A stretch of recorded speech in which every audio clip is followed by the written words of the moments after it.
I got so much motherfucking design on right now. Break it down, bring it back, make it clap. I got 3 old thoughts, new block, where that thing. Bitches on my line, and you know. Assalamualaikum warahmatullahi wabarakatuh. Waalaikumsalam. Baiklah, pada pertemuan kita hari ini ada yang tahu materi kita? Menghindari gibah dan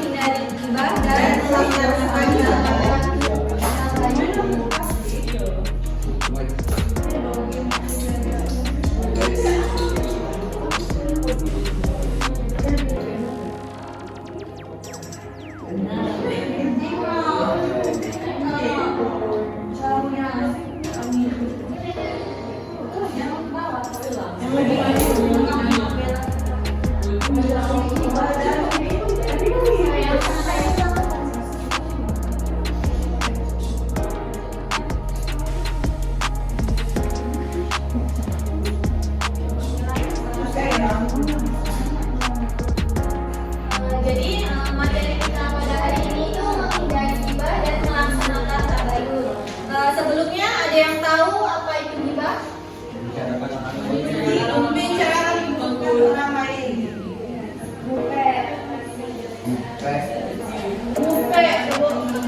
Gibah itu adalah perbuatan membicarakan orang lain, tetapi orang yang kita bicarakan tersebut tidak ada di tempat yang kita bicarakan.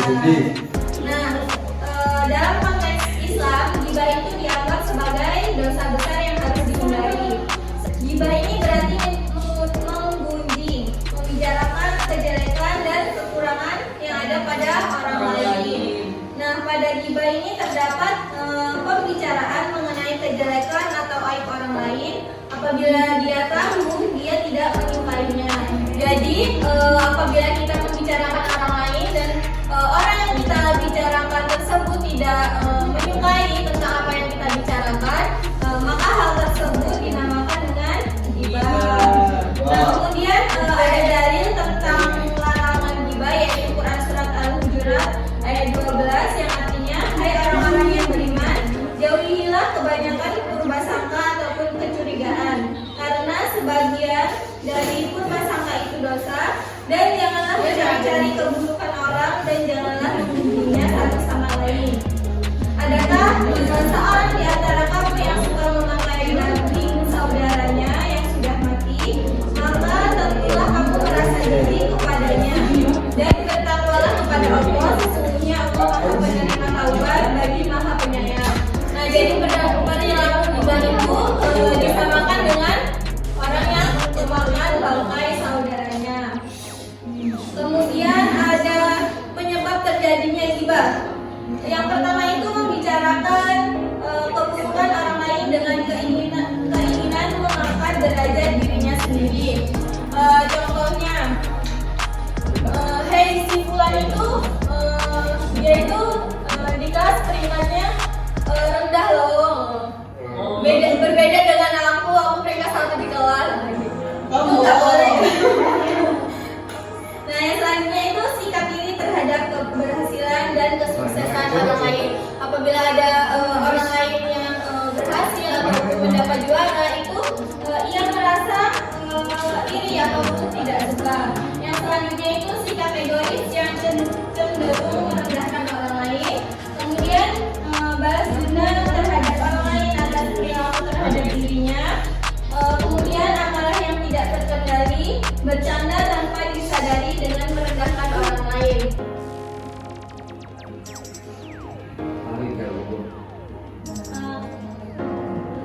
Nah, ketika kita berkumpul bersama teman kita, ketika sedang bercanda-canda itu, maka itu kan akan menyebabkan perilaku gibah ya. Maka ketika kita berkumpul bersama teman itu, jangan dihindari perilaku gibah, ya nggak sih? Yang selanjutnya itu cara menghindari gibah. Yang pertama, berkumpul dengan orang-orang yang saleh, karena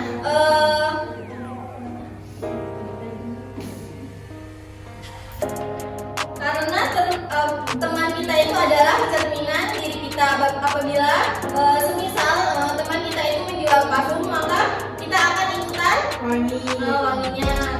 Kemudian kalau teman kita itu misalnya tukang apa sih? Gibah. Mencuri. Nah itu maka kita terkena jelasnya. Yang selanjutnya itu menyadari diri bahwa Allah membenci seseorang yang menggunjing saudaranya. Ketika kita sudah menyadari bahwa gibah itu perbuatan yang buruk, yang jelek, dan merupakan dosa besar yang dibenci Allah, maka hendaklah kita menghindarinya. Yang selanjutnya itu berintrospeksi diri dengan melihat aib sendiri dan selalu berusaha memperbaikinya. Jadi ketika kita ingin membicarakan aib orang lain yang ada pada orang lain, hendaklah kita melihat keburukan aib-aib yang ada pada diri kita. Yang selanjutnya itu menjaga lisan. Jadi cara menghindarinya itu adalah dengan kita menjaga lisan kita. Hendaklah kita mengucapkan perkataan-perkataan yang baik-baik saja. Perbuatan yang buruk itu hendaklah kita hindari. Dan selanjutnya itu memohon perlindungan kepada Allah. Jadi cara menghindari gibah itu juga bisa kita meminta perlindungan kepada Allah dengan selalu melaksanakan perintahnya dan menjauhi larangannya. Mungkin hanya itu yang akan selanjutnya akan dilanjutkan kepada rekan saya Kang Nasir.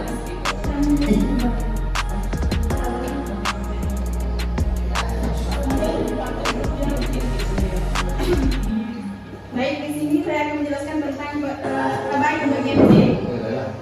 Seperti kita ketahui, tabain itu mencari kejelasan tentang suatu hal dengan sumber yang jelas.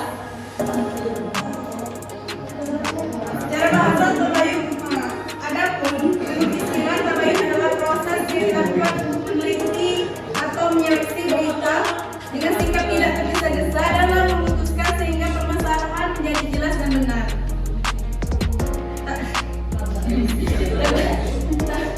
Tabayun sangat penting untuk memeriksa kebenaran informasi atau berita dengan teliti, seperti dalam surah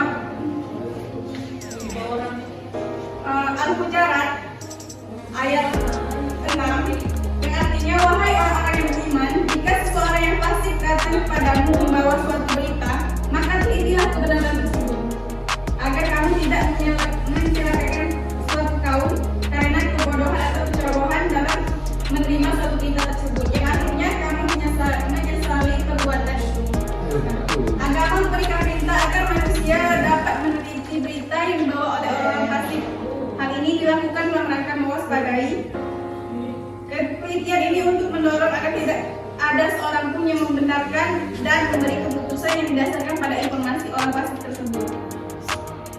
Dalam hal ini, informasi yang dibawa oleh orang fasik jangan langsung diterima, akan tetapi harus diteliti terlebih dahulu. Penelitian terhadap informasi tersebut meliputi kualitas pembawa informasi tersebut dan kepentingan berita itu bagi kita sendiri. Keputusan terhadap berita tersebut jangan langsung diambil sebelum berita itu jelas kebenarannya. Berita yang tidak benar dengan tanpa dicari kejelasannya dapat merusak diri dan masyarakat sekitar atau berita yang hoax. Yang kedua, cara agar informasi yang diterima itu jelas, yaitu yang pertama, sumber informasi yang dipastikan dengan benar.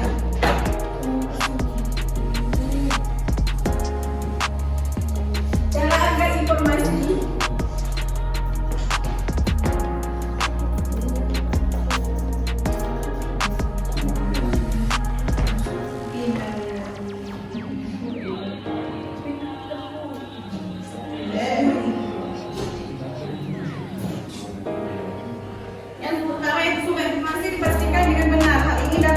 dengan melihat kompetensi sumber rujukan, apakah ia memiliki kompetensi untuk menyampaikan informasi yang benar. Yang kedua, pastikan isi informasi berisi kebenaran. Dengan cara mendapatkan dari satu pandangan ke pandangan lain, dari sumber yang lain, itu kita bandingkan terlebih dahulu apakah informasi itu benar adanya atau hanya hoax saja. Yang kedua, pastikan pada waktu informasi yang diperoleh adalah benar. Jika dilihat sini ini pastikan tepat dan waktunya. Media sosial yang online memudahkan kita saling seperti halnya media sosial yang online memudahkan kita saling komunikasi, partisipasi berbagai informasi dan terkendisi.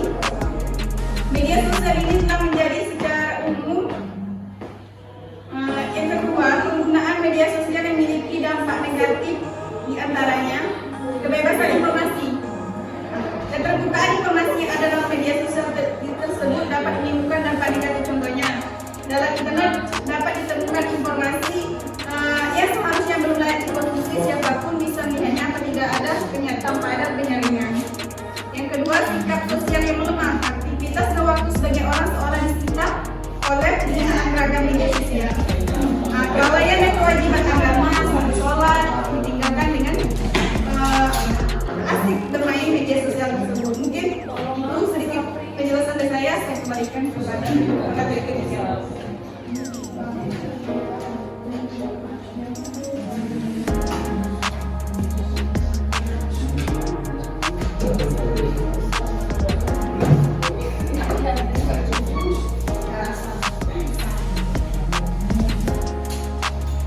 Di sini saya menyatakan materi yang ketiga, cara-cara dalam menghindari berita yang hoax. Yang pertama itu ada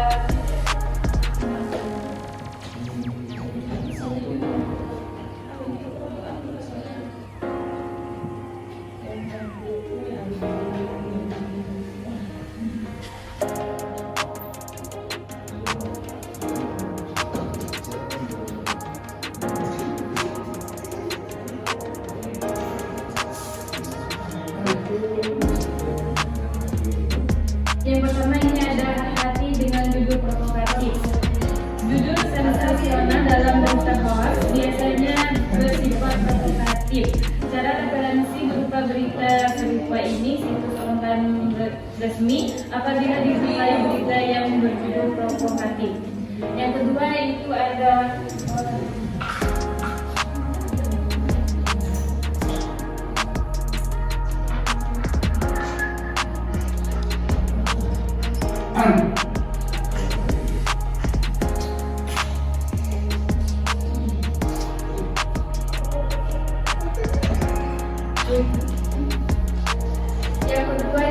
cermati alamat situs. Cermatilah alamat situs untuk informasi yang diperoleh dari website atau mencantumkan link. Yang ketiga itu ada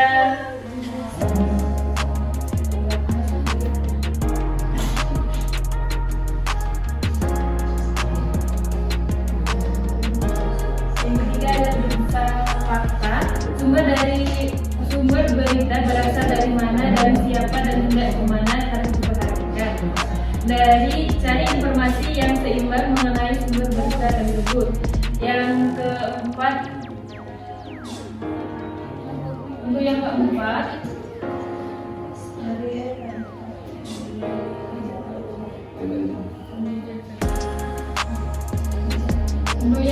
ini ada cek keaslian foto.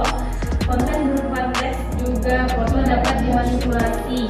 Kita dapat mengecek keasliannya. Yang ketiga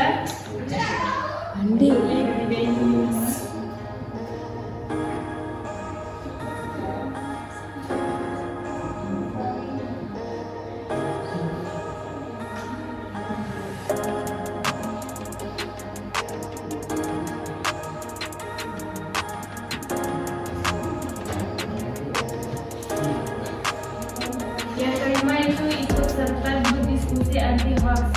Sejumlah fun fact dan grup diskusi anti hoax sudah banyak menyebar di media sosial.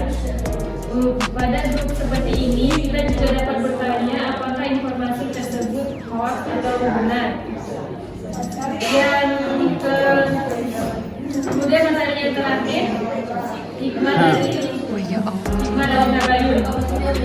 Tabayun sendiri memiliki manfaat penting dalam pencermatan informasi yang diperoleh. Sikap sombong, egois, fanatik, merasa sudah paham dan malas mencari kebenaran akan menghambat proses tabayun. Tanpa tabayun, kesalahpahaman akan sering terjadi. Untuk menghindari kesalahpahaman pada informasi dicari informasi yang benar terlebih dahulu sebelum menyampaikan berita kepada orang lain. Kemudian ini ada beberapa manfaat dari tabayun. Yang pertama itu ada hati-hati dalam menerima berita. Yang kedua, menghargai orang sehingga tidak terjadi kesalahpahaman. Yang ketiga, berbaik sangka terhadap sesama manusia sehingga dapat menimbulkan kerukunan dan kedamaian. Yang keempat, persatuan dan kesatuan dapat terjaga baik di lingkungan keluarga, sekolah, dan masyarakat sekitarnya. Dan yang terakhir, menciptakan kerukunan dan kedamaian di masyarakat. Mungkin itu saja saya kembalikan kepada moderator.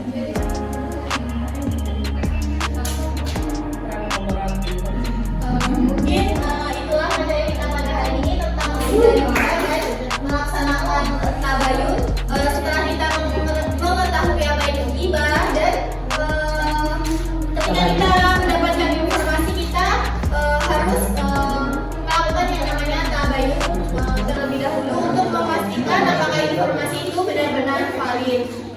Maka bisa kita terapkan pada kehidupan kita di sehari-hari. Mungkin hanya itu, saya akhiri. Wabillahi taufiq wal hidayah.